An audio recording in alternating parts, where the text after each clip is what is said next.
My name, once again, is Alexander Grossberg. I'm professor of physics and mathematics in New York University, and I was fortunate to serve as a general member of Aspen Center for Physics for a number of years, and to come here to work in this most unproductive institution for physicists in the world. So it's really an honor to serve this center.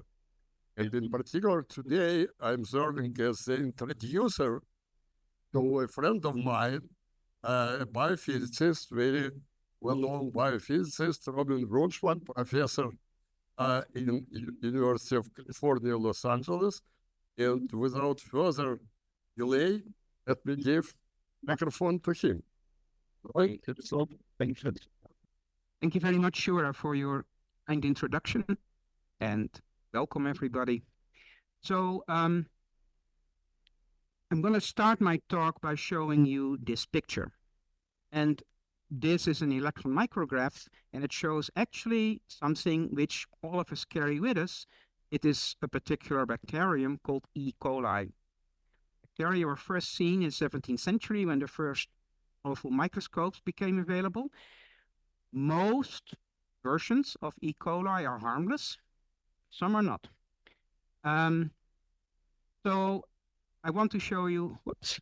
So this is a slide which just shows it as a cylinder.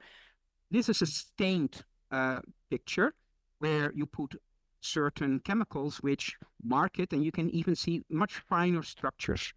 You are supposed to see here are these flagella. That's a word which just means whips in Latin. And they really are whips because they both wave and they rotate. They rotate at about 18,000 times per minute, 3 times the rotation rate of your car.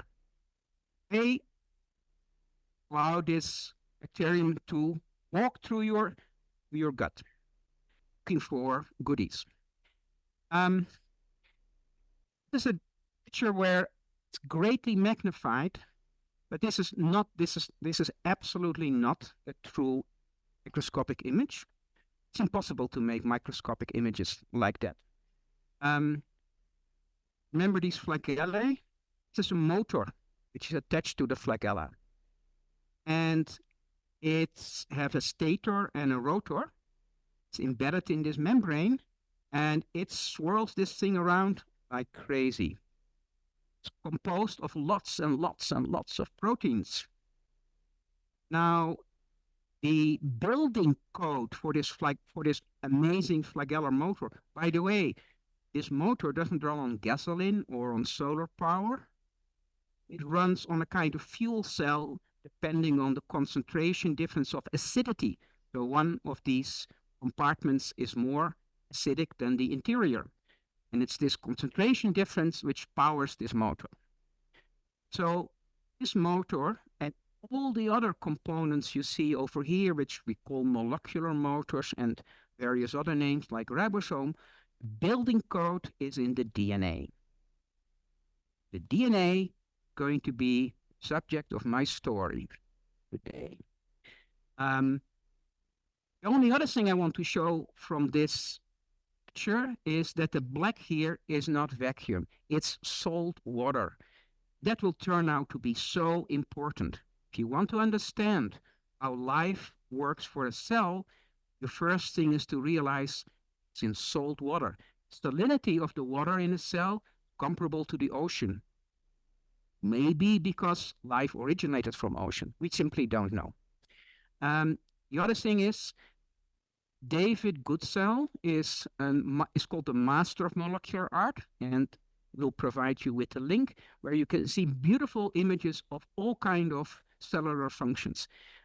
He is an amazing support for people like me. So it's very intimidating, but by him coloring all of these components, it becomes clearer to me. We're going to focus just on the DNA, this rope-like structure which is winding through here. It contains the complete building code. Every protein These are all proteins, these blue things. These green things are membrane proteins. The code of each and every protein is somewhere along this line. So this picture you have probably seen before. It's the double helix. And like for me, like a little modern classical music, it's very difficult for me to understand. And this is a difficult molecule to understand, but you get accustomed to it. And after a while, you think it's routine. It's not routine. This is a very peculiar molecule. And what I'm going to try to convince you is that there are different ways you have to look at that molecule. First of all, for a molecular biologist, it's the genetic code. There are mutations, all of these things. That's where interest. But this is the Aspen Physics Center, and a physics viewpoint help us to understand DNA. And I will try to argue it very much so. But just to be precise what I mean with a physics viewpoint. Physics viewpoint, we start with the basics. What are the forces between the molecules, between the atoms? What are the energies? Those are the two, that's the language of physics, force and energy. So I'm going to try to think about how to use the concepts force and energy to understand DNA. Okay, now remember that the first thing I wanted to talk to you about was salt water. So we're going to start really simple and actually think about forces and energies in water. But it will turn out that no matter what molecule you get, there is only one force. It's just one force. It's the force of electricity. Everything which happens in a cell is governed by the force of electricity.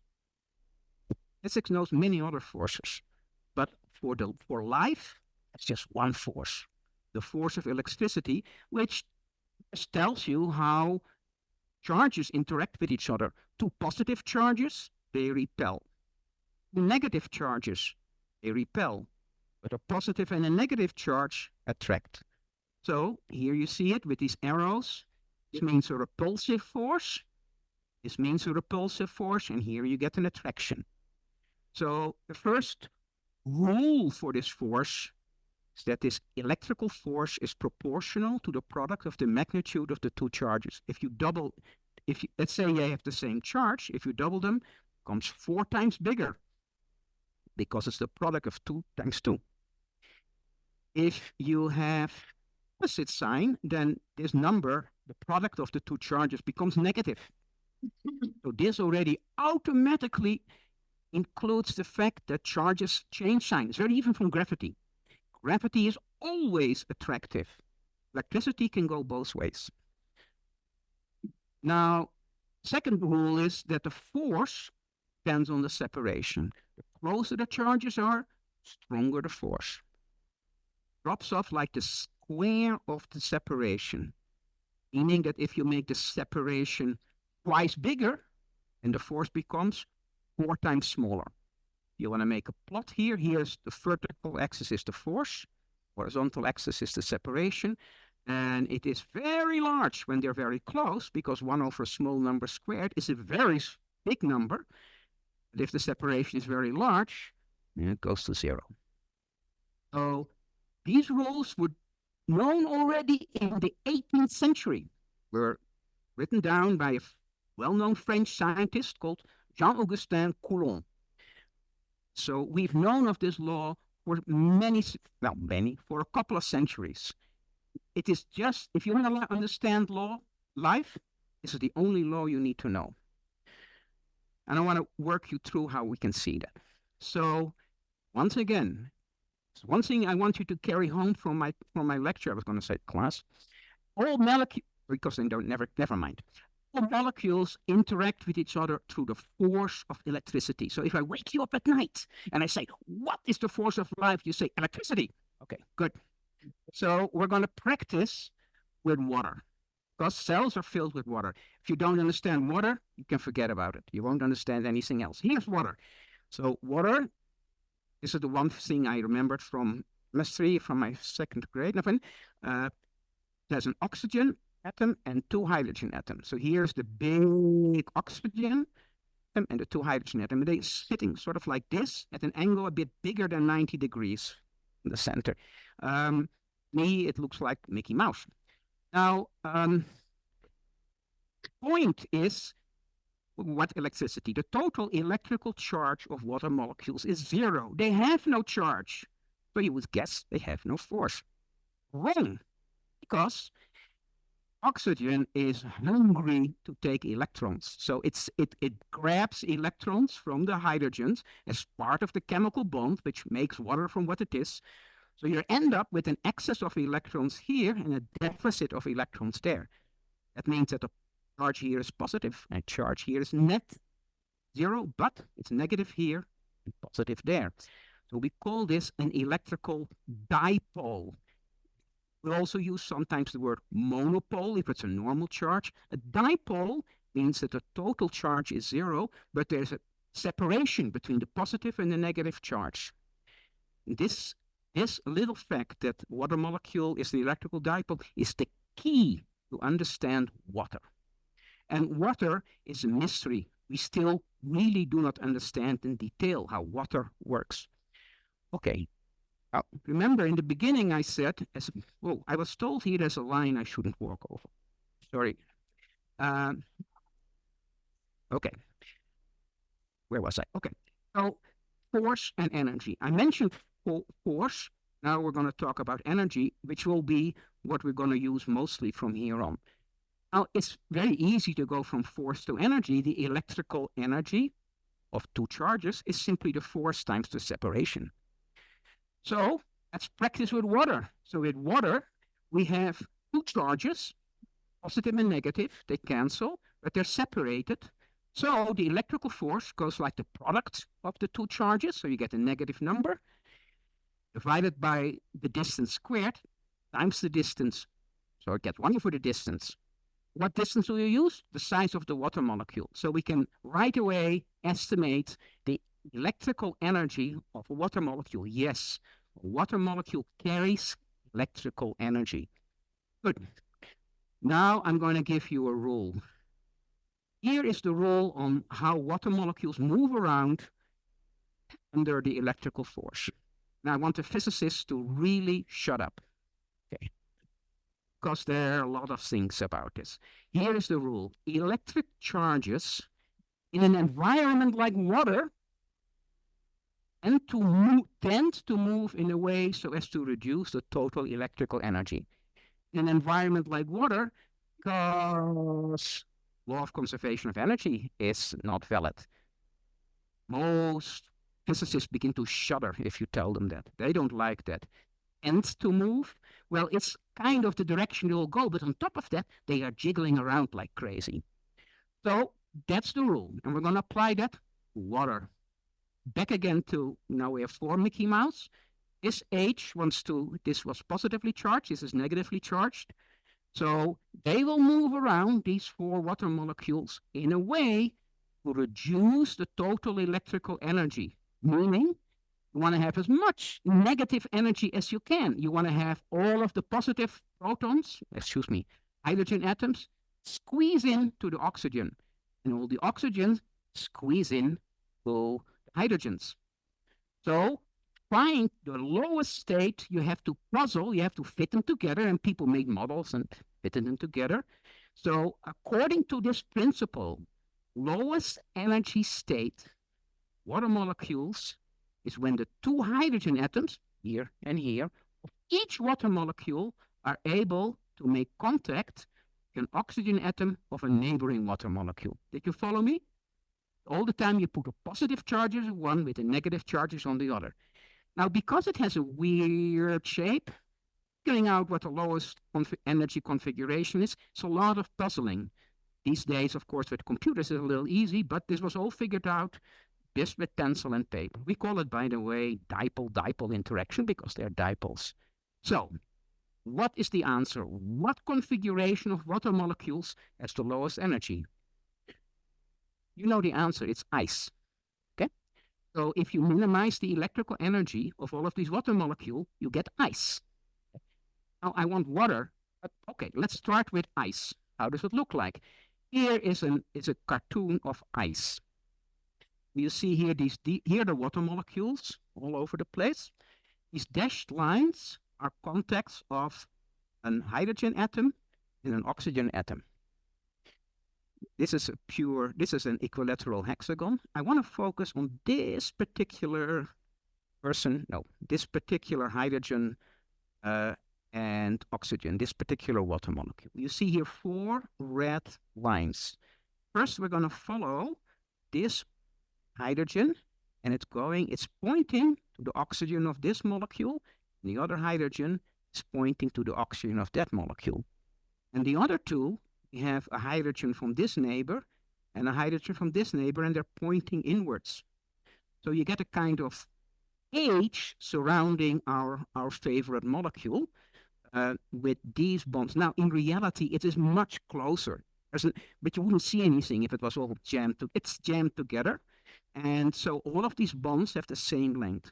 Next thing I want to do is draw imaginary lines from each point on the cage. So we have 1, 2, 3, 4 points on the cage, and I connect them by white lines, so you get a kind of H.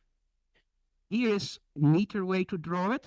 Here you have the 1, 2, 3, 4 neighbors. Our molecule sits right at the center. And does anyone at the high school know what kind of thing this is? Tetrahedron. So it has 4 collateral triangles. You know, physicists go gaga when they see things. They love geometry. Topology and geometry, and then they begin to drool. I shouldn't say this, but we really, really, really like geometry. Geometry is for something and a way of ascertaining we're on the right track. Nature does geometry. So it was lovely when people discovered that the tetrahedron is the basic element for ice. Okay. By the way, the name for this kind of bond is called a hydrogen bond, which is kind of logical. But when you think about it, I want to talk about life. Life doesn't live in ice. So something is wrong. This cannot be the total energy, and it isn't. The second source of energy, equally important, is called heat energy. Sometimes we call it entropic energy. Now, only thing you need to keep here in mind, heat energy is proportional to temperature. The higher the temperature is, more the heat energy. So if the temperature is 0, I don't want to explain what that exactly means, this is the structure you get in ice. So let's try to see what happens if turn on the heat. So here, do you see these hexagons here? They're the hexagons with the hydrogen bonds we said before. This is an ice crystal viewed from direction where you have these planar hexagons. For here, chaos rules. So these molecules are completely random. There's still hydrogen bonds here. I'll mention that later. And this is actually a molecular dynamics simulation where we really try to follow each and every molecule. And it's done roughly around freezing. And we're going to see what happens if we cool it down. So this is not the work by me, but by these people. I'll put a link in there. Listen.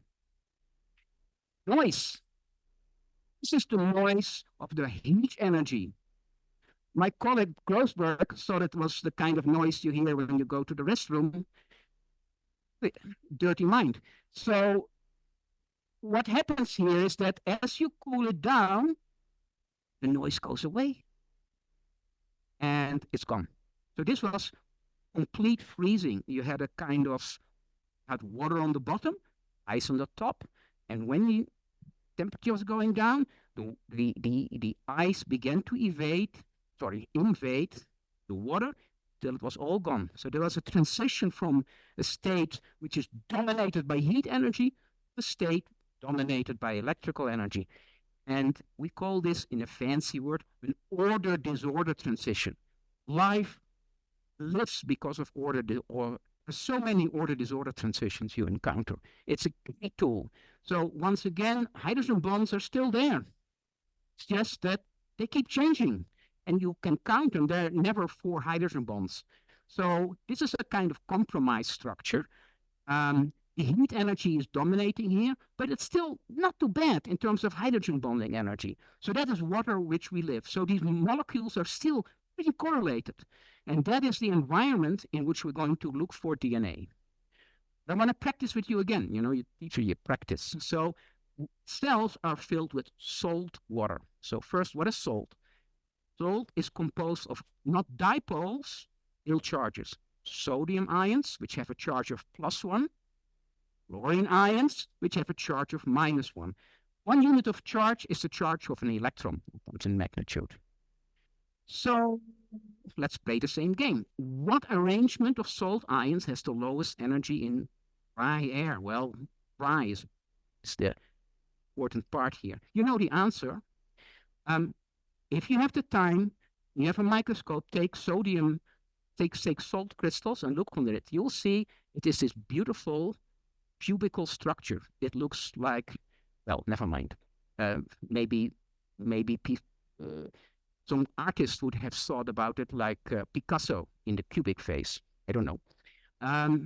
This is what we find much easier than the tetrahedral arrangement. Here, the chlorine ions should negative. Can you see it? They're big, and the sodium are small. Here they are neatly arranged in a cubic structure. Already in the 17th century in the Netherlands, I'm Dutch, a little bit chauvinistic, Huygens, the Dutch scientist, guessed that if you have a cubic shape from a crystal that reflected the cubic shape at the microscopic level. Okay. All right. Now, electrical energy. What is the electrical energy? Well, you can work it out with the rules I gave you. Calculate the force. Multiply it by the distance. Now, it is 40 times larger than we got for water. Why? Because it's not dipoles. These are real charges and minus. And because it's 40 times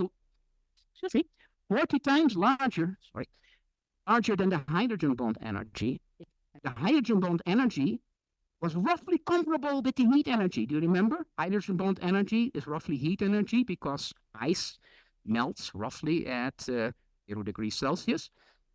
This is 40 times larger, so 40 times bigger the heat energy, which means that it's overwhelmingly dominated by the electrical energy. Dry salt crystals are stable at room temperature. Dry salt crystals, because if you put them in water, something else happens. Sodium ion loves water. Why is that? Because if you have here a sodium ion with a positive charge, all the neighboring water molecules can turn their negatively charged oxygen towards the sodium. So it's happy in terms of electrical energy. How about heat energy? Well, these guys are dancing around like crazy, holding hands. You must imagine that it is like a really wild party, but they're perfectly happy with this sodium ion in between. It doesn't interfere because they can just turn always the oxygen towards the sodium, and they can keep on dancing, forming hydrogen bonds and shaking up and down.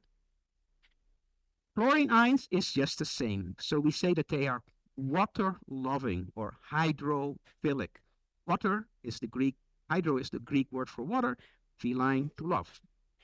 So they love being in water. So here you have a sodium ion and a chlorine ion. They love being in water. Or are they still going to like each other? Do they still want to attract? Well, they do, but if you calculate, and that's not easy, the attractive electrostatic energy, it's 80 times weaker. Now, that should be a giveaway. We first had it that without the water, it was 40 times bigger, and now we divide 40 by 80, and even I can say that that is 1/2. Suddenly, this immensely strong salt crystal has been weakened to a weakling with a binding energy which is comparable to the heat energy. And you know what happens if you put salt in a glass of water, in particular if it's warm? It dissolves. So salt crystals dissolve in pure water. So that's why life can have salt water, because salt water doesn't form crystals in water. But salt water has also other sodium ions and chlorine ions. So think of it as if you're in a party and these people like each other, but also other people they like. So they want to stay close, but this is also an interesting person, and this is also an interesting person. The attractive bond weakens a little bit. This is standard social interaction. So the sodium and the chlorine ions, they care for each other, but not as much as they used to. So back to our old-fashioned electrostatic force. In fresh water, no salt, force was 80 times weaker. You remember that? And 1 over the square of the separation. About salt water. Well, 1923, Peter de Bij, a Dutch scientist, and Ernst Haeckel, a German scientist, together worked out this problem. And what they found was very interesting. The attractive interaction is strong only when they're really close by. But there is a length scale we now call the Bij length, beyond which the electrostatic force drops dead. Why? Because they just get involved with the other sodium and chlorine ions. Now, the Bij length is about 4 times the size of a water molecule in a cell, which means that these powerful electrostatic forces have a very short range. They don't extend very far. That completely changes it. If you show, this is, by the way, the only equation. I was told to have no equations, but civil disobedience, I'm going to give you one equation. This is the old form in pure water, and this is the correction, 1 over s squared, because it's in salt water. Now, if you ask a physicist, not in my field, if you ask a physicist, why is it 1 over the square of the distance, they will generally give you the following answer. Beautiful. Because the photon is massless. Okay. So then I show them this equation. I tell them, well, if you measure the electrostatic force in salt water, it is minus s over a length scale. Now, if photons had a mass, then this is exactly what you see. So does that mean photons have a mass? No. It's an effect we call screening. So the Bij length becomes smaller and smaller. It's just more and more salt. Now, all the time I've been talking here about sodium and chlorine and water, DNA is an organic molecule. It's made of carbon. So does it have any relevance for what happens if you have an organic molecule? Well, let's take a very simple organic molecule. It's called hexane, and it has 6 carbons. And here you have the hydrogen, so there's 4 bonds each carbon. No electrical charges, no dipoles. So what happens if you put this hexane molecule in water? It disrupts the dance. These water molecules are dancing, they're holding hands, they're moving around, but they can't connect with hexane. Hexane doesn't want to have, it's not charged, doesn't want to have anything to do with the water molecules. So these water molecules kind of freeze. There's a kind of social friction here. So there's a layer of water molecules here which can't dance. Again, it's a kind of very disruptive situation. And hexane disrupts the hydrogen bonding and creates a kind of interfacial tension. All of these water molecules here are unhappy. So fancy name we have is hexane, and other organic molecules hate water, hydrophobic. They fear water. That sounds very bad because we want to think about DNA. Now, what if there are many hexane molecules in water? What happens is you get segregation. All of the hexane molecules are flushed out. Like you have a party and you have some people in the party who don't fit in, they're shown the door. The hexane molecules are expelled from the water, but the water molecules can have their hydrogen bonding. And then there's an interesting discovery. It turns out that the hexane molecules like each other. They mutually attract. So how is that possible? I mean, no charges, no dipoles. In electrostatics, I claim, is the dominant part. Well, I don't know if you were here last week, but there was a wonderful lecture where the speaker, Eros, talked about hydrogen atom. Remember, there was if you did, there was a positive charge in the center and a negative charge circling around it. No charge, no dipole. Let's put another hydrogen atom nearby. neutral, no charge, no dipole. And now imagine that this thing is spinning around it. Now, some configurations are a little bit better in terms of electrostatics because here the negative charge is closer to the positive charge. Other ones are worse because here the positive charge is close to a positive charge.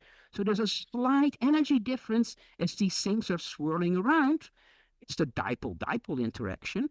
And what you have to do is recalculate these orbits using quantum mechanics. And when you do that, you'll find that even completely neutral atoms attract each other because of electrostatics through the magic of quantum mechanics. It's called the van der Waals attraction. Another Dutch scientist who in the 19th century discovered that noble gas atoms, which are completely inert, still can form fluids. They still attract each other. So completely neutral atoms attract each other. So we call it the van der Waals attraction. So let me quickly summarize what I have so far. So the force between electric charges has a very simple, clean form. But when very large numbers of molecules and different molecules interact by that very simple force law, then in the presence of this heat energy and quantum mechanics, new interactions appear. So it's like a bunch, like you have a flower with a simple stem and it blossoms up, or like a tree. We have seen hydrogen bonding.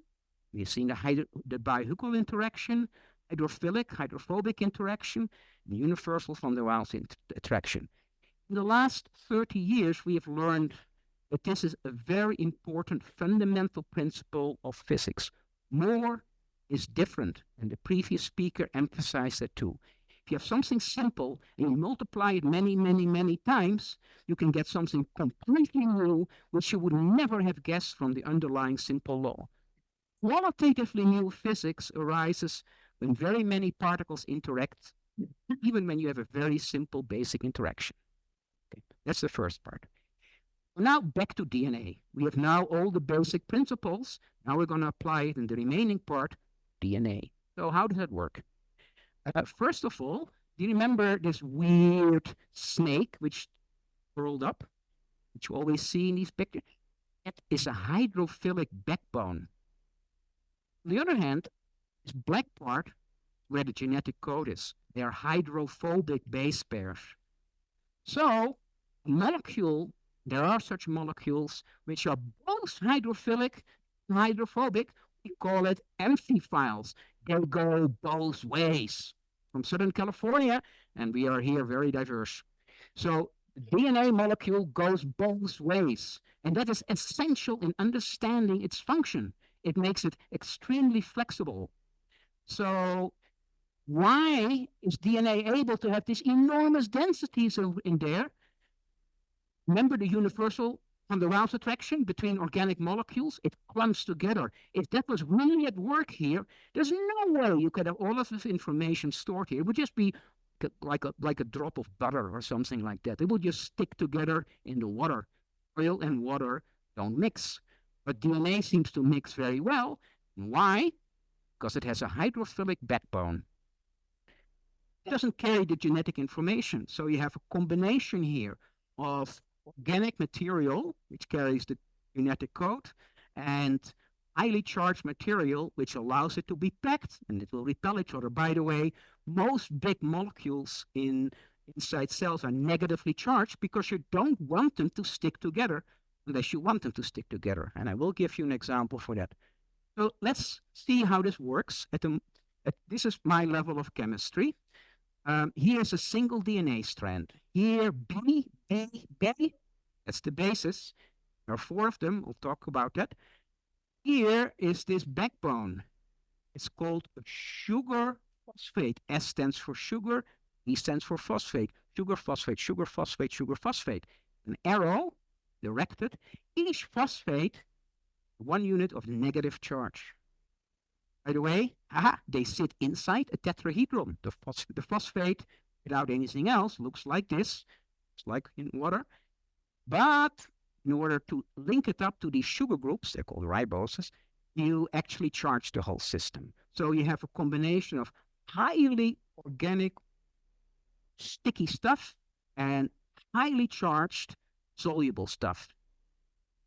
It tells you something. If you make DNA, then this red line here has an enormous amount of negative charge. In water, you have sodium and chlorine ions, you have salt.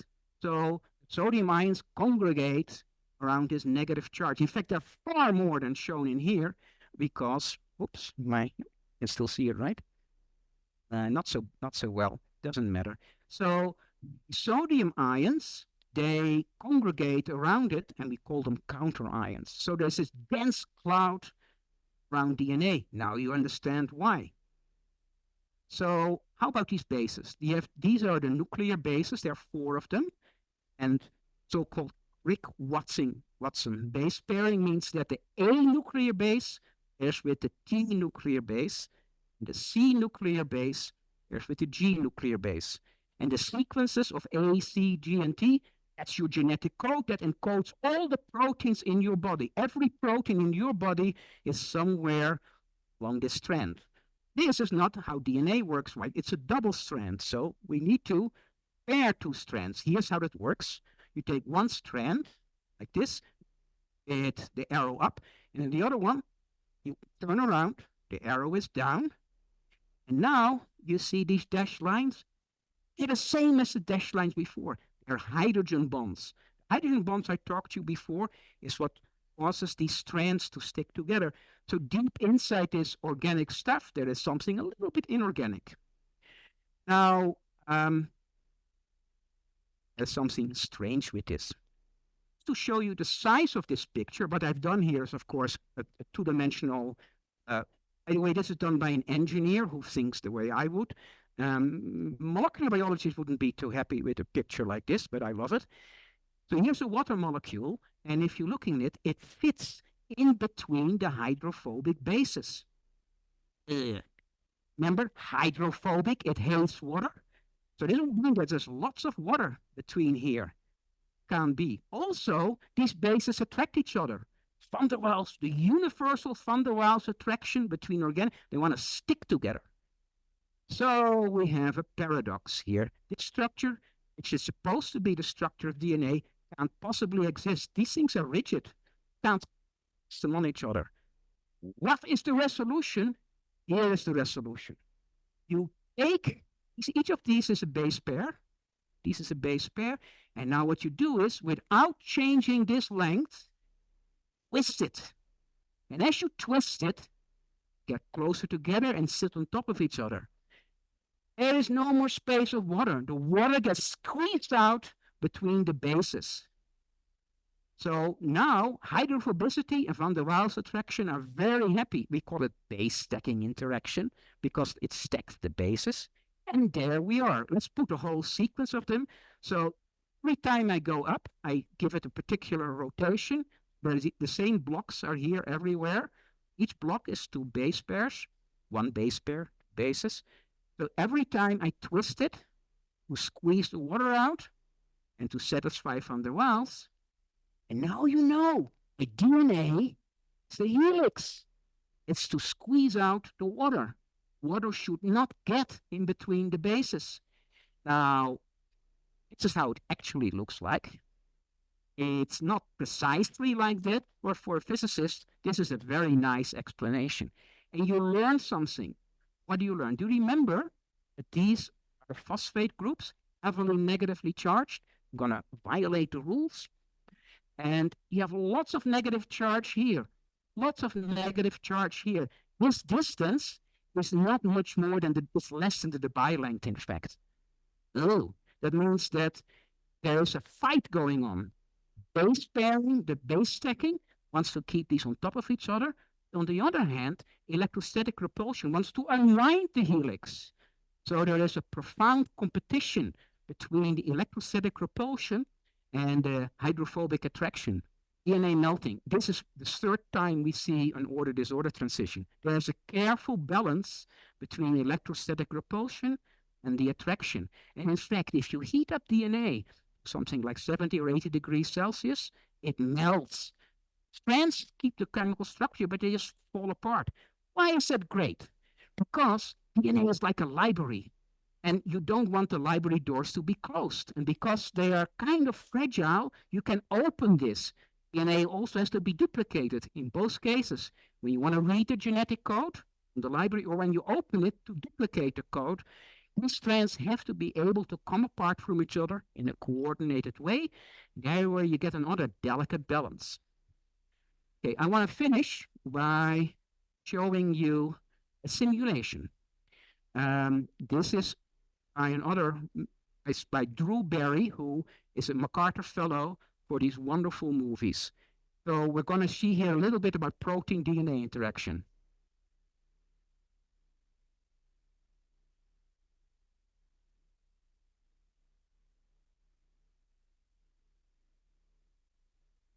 Do you see the heat motion? It's jiggling.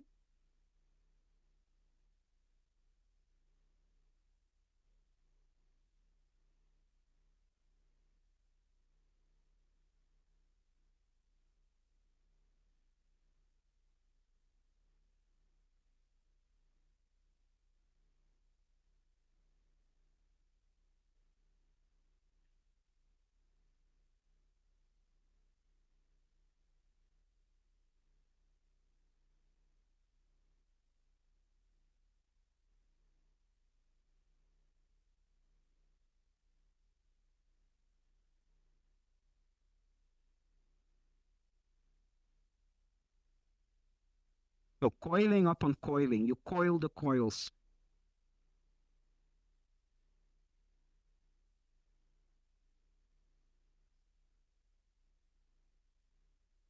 This is real cells.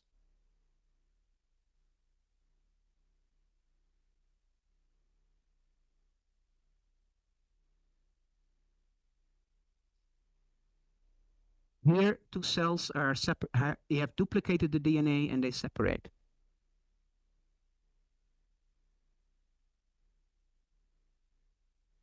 So, coming to the end of my talk, I want to say one thing, by the way.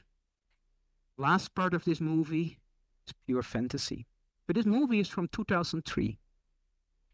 Beautiful, this kind of fractal-like assembly pattern. Theorists like me loved it.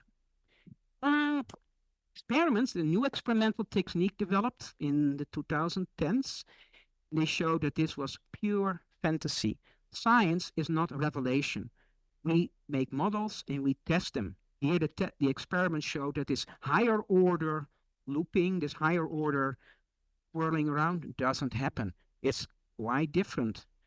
And if you want to know what actually happens, introducer here, Shura Grossberg, was one of the people who made the physical models of what actually happens in cells.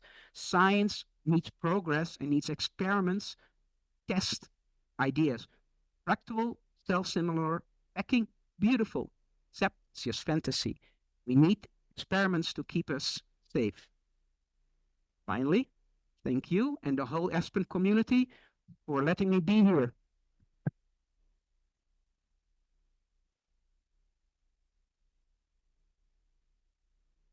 I want to emphasize that despite the progress of science, it remains to be true that all these processes, the real ones, are governed by the combination of electrical energy and heat energy, as Robijn described. So, any questions, please? Yes. Just a comment. I'm amazed at how much was left out of what high school education about DNA.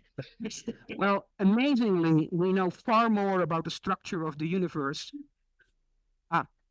So the question was, you were surprised that profound gauge theories of physics don't seem to be telling you how DNA works, right?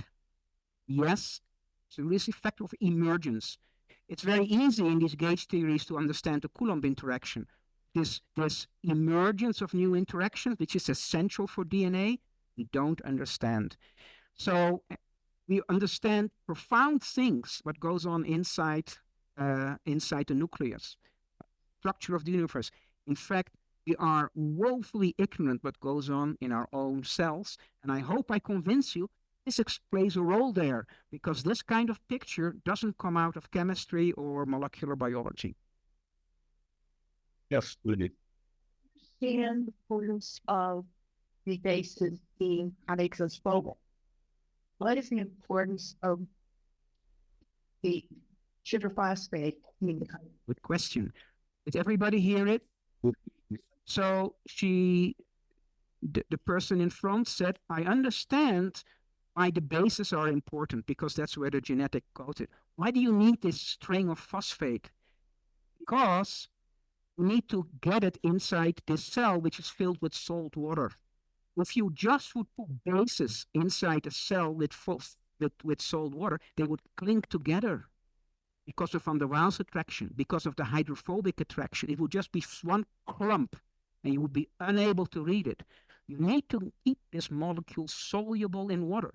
That's why you need all of these charges. Remember that charges love water. They love to be around the dancing water molecules. So that's why it's called an amphiphile.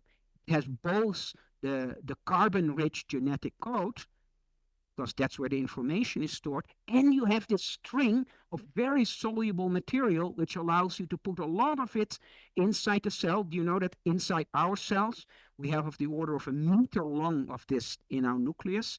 So you need powerful electrostatic repulsion, so transport material has to be able to get through. We need proteins to be able to pass through this DNA maze, and if they would be clumping together, nothing would work. Yes, really. I was wondering, you mentioned that supercoiling doesn't occur even with DNA to form chromosomes. So I was wondering, is it just like a messy jumble of DNA strands? Okay,